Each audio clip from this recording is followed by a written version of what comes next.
సకల లోకాలని తరింపచేసే మహాత్మ్యము కలిగినవాడు, నానావిధ అవతారాలని ధరించేవాడు అయిన శ్రీమన్నారాయణుడు పురాణ పురుషుడు. తన శరీరములో వివిధ అవయవాలే అష్టాదశ పురాణాలు.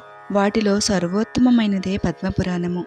ఈ పద్మము మహాద్భుతమైనది. ఈ చరాచర ప్రపంచమంతా పద్మస్వరూపమై ఉన్నది.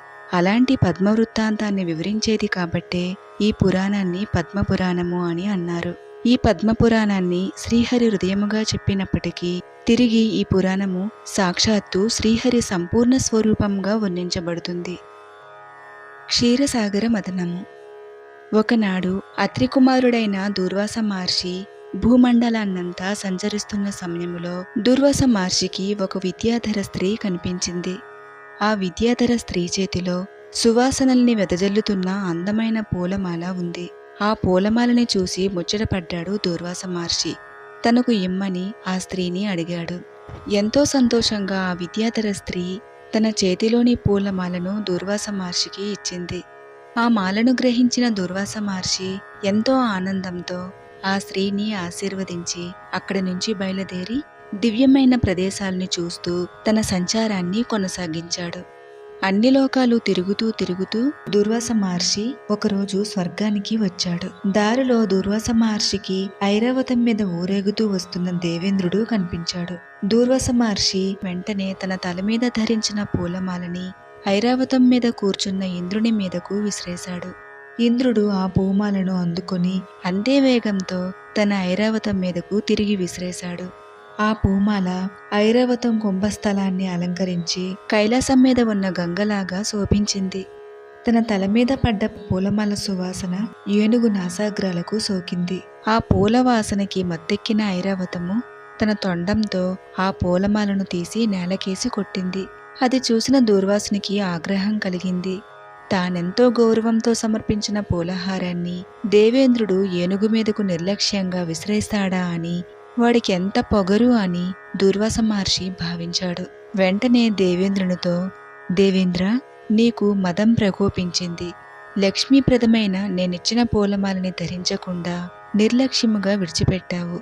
కనీసము ఇచ్చిన నన్ను కూడా అభినందించలేకపోయావు. నీ పాపానికి గాను నీ త్రిభువన సామ్రాజ్య సంపద నశించుగాక. నీ పాలనలో ఉన్న ముల్లోకాలు లక్ష్మీహీనమై పోవునుగాక అని దుర్వాస మహర్షి దేవేంద్రుని శపించాడు. దూర్వాసుడు శాపము విన్నాక ఒక్కసారిగా ఇంద్రుని కళ్ళు తెరుచుకున్నాయి. తను చేసిన అపరాధమేమిటో దేవేంద్రునికి అర్థమైంది. వెంటనే ఏనుగు మీద నుంచి దిగి దూర్వాస మహర్షి కాలపైన పడ్డాడు. ఎంత వేడుకున్నా పరమ కోపిష్టి అయిన దుర్వాస మహర్షి ఇంద్రుణ్ణి కనికరించలేదు. ఇంద్రుని ప్రార్థన ఏమాత్రమూ వినకుండా అక్కడి నుంచి దుర్వాస మహర్షి వెళ్ళిపోయాడు. ఇంకా చేసేదేమీ లేక దేవేంద్రుడు అక్కడి నుంచి తిరిగి వెళ్ళిపోయాడు. దుర్వాస మహర్షి ఇచ్చిన శాపం ఫలించటము ప్రారంభమైంది. దేవేంద్రుడి పాలనలో ఉన్న అన్ని లోకాల్లోనూ సంపదలు తరిగిపోసాగాయి. ఎక్కడా యజ్ఞయాగాదులు, తపస్సులు, దాన ధర్మాలు లేవు. ఈ విధంగా ప్రపంచమంతా తేజోహీనంగా మారిపోయింది. అన్ని రకాలుగా లోకాలన్నీ అంధకారబంధురంగా మారిపోయాయి. ఇదే తగిన సమయంగా భావించారు దానవులు. బలహీనులై తేజోహీనులుగా మారిపోయిన దేవతల మీద దాడి చేశారు. ఆ ధాటికి తట్టుకోలేక దేవతలందరూ తమ తమ లోకాల్ని విడిచిపెట్టి పారిపోయారు. ఈ విధంగా దానవుల దాడి నుంచి తప్పించుకున్న దేవతలంతా ఒకే చోటుకు చేరి ఈ కష్టాల నుంచి గట్టెక్కించగలిగేవాడు శ్రీహరే అని తీర్మానించుకున్నారు. వెంటనే అందరూ కలిసి సామూహికంగా శ్రీహరిని చేరి శ్రీహరిని శరణు వేడారు. దేవతల బాధల్ని విన్న శ్రీహరి వాళ్ళని వాదార్చి దేవతలతో ఈ విధంగా చెప్పాడు. దేవతలారా, మీరేమీ చింతించకండి. ముందు మీరంతా వెళ్ళి దానవులతో సంధి చేసుకోండి.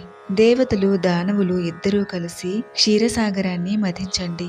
క్షీరసాగర మథనానికై మందర పర్వతాన్ని కవ్వంగా, వాసుకి సర్పాన్ని త్రాడుగా చేసుకోండి. నేను మీకు సహాయంగా ఉంటాను. సముద్ర మథనం ద్వారా అమృతము ఆవిర్భవిస్తుంది. దాన్ని మీరు త్రాగటము వలన మీరు అమిత బలశాలురుగా మారి అమరులు అవుతారు.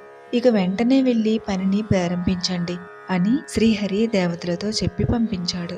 శ్రీహరి మాటని విన్న దేవతలు శ్రీహరి మాట ప్రకారము దానవులతో సంధి కుదుర్చుకొని మందర పర్వతము, వాసుకి సర్పము సాయముతో క్షీరసాగరాన్ని మథించడము ప్రారంభించారు. ఆ మదనములో మొదటిగా సురపూజిత అయిన కామధేనువు ఆవిర్భవించింది.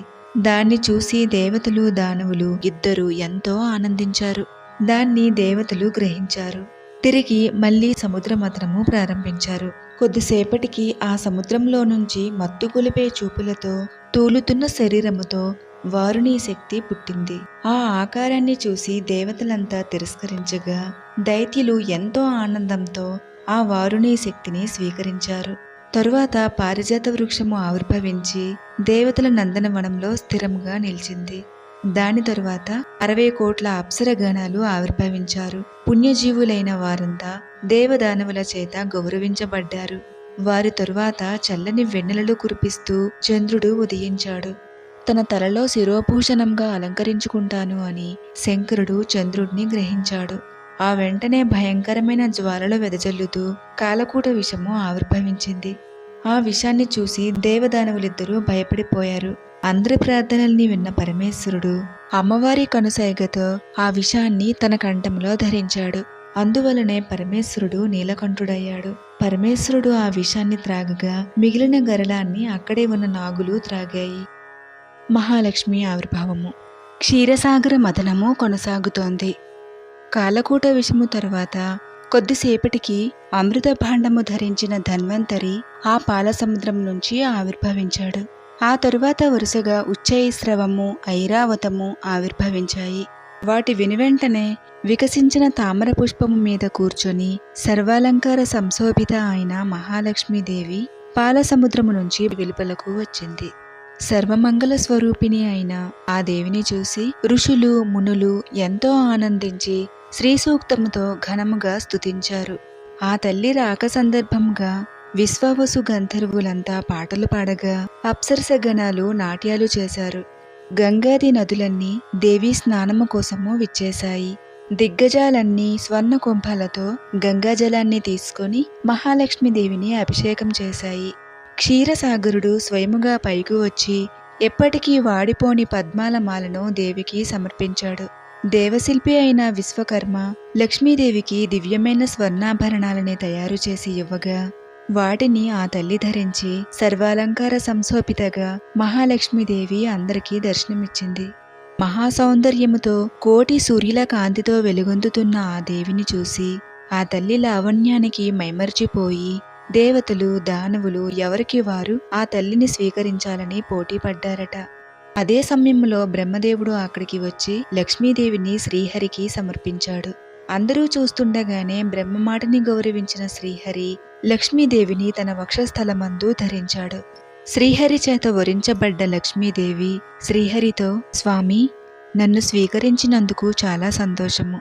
నన్నెప్పుడూ మీరు విడవకండి. మీ హృదయమే నాకు తగిన స్థానము. మీ ఆజ్ఞల్ని నేను శిరసావహిస్తాను అని సవినయముగా తన చేతిలో ఉన్న పూలమాలను శ్రీహరి మెడలో వేసింది.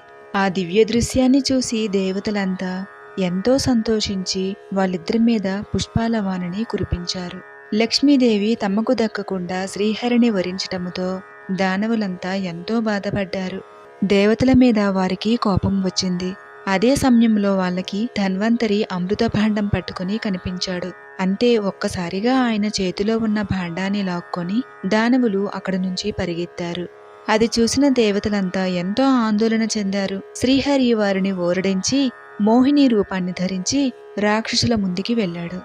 తన మాయోపాయంతో దానవులందరినీ పరవశుల్ని చేసి మోహపరచి అమృతాన్ని మొత్తము దేవతలకే దక్కేలా చేశాడు. దానవుల దగ్గరకొచ్చేసరికి ఒక చుక్క కూడా మిగల్లేదు. దాంతో ఆగ్రహించిన అసురులందరూ ఆయుధాలని ధరించి దేవతలపై తిరగబడ్డారు. అయితే అప్పటికే అమృతము తాగిన కారణముగా దేవతలు అమిత బలవంతులై దానవుల దాడిని తిప్పుకొట్టారు. అంతేకాదు వారిని తమ స్థానాల నుంచి తరిమేశారు. ఆ విధంగా దేవతల ధాటికి తట్టుకోలేక అసురులంతా పారిపోగా దేవతలు సంతోషించి తమకింత మేలు చేసిన శ్రీహరిని పరిపరి విధాలుగా ప్రార్థించి తమ తమ లోకాలకు వెళ్ళిపోయారు. ఇక ఆనాటి నుంచి అసురులు సురాపాన వ్యసనులై స్త్రీలోలులై పాతాళానికి వెళ్లి అక్కడే నివసించసాగారు. ఎప్పుడైతే మహాలక్ష్మీదేవి ఆవిర్భవించిందో వెంటనే లోకాలన్నీ తిరిగి ప్రకాశించాయి. అందరికీ ధర్మబుద్ధి కలిగింది. సూర్యుడు పోయిన కాంతిని తిరిగి పొందాడు. అగ్ని తన పూర్వ తేజస్సుతో తిరిగి ప్రజ్వరిల్లాడు.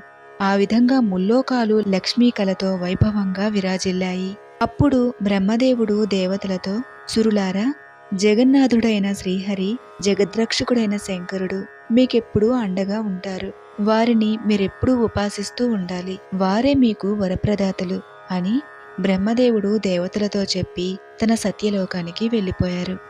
ఆ విధంగా దూర్వాస మహర్షి దేవేంద్రునికిచ్చిన శాప ఫలితముగా శ్రీ మహాలక్ష్మి వెళ్ళిపోయి క్షీరసాగరం నుంచి ప్రాదుర్భవించింది అన్నది పురాణ కథనము. ఈ వీడియోలో మనము పద్మపురాణ అంతర్గత క్షీరసాగర మథనము, లక్ష్మీ ప్రాదుర్భావము తెలుసుకున్నాము. శ్రీమాత్రే నమః.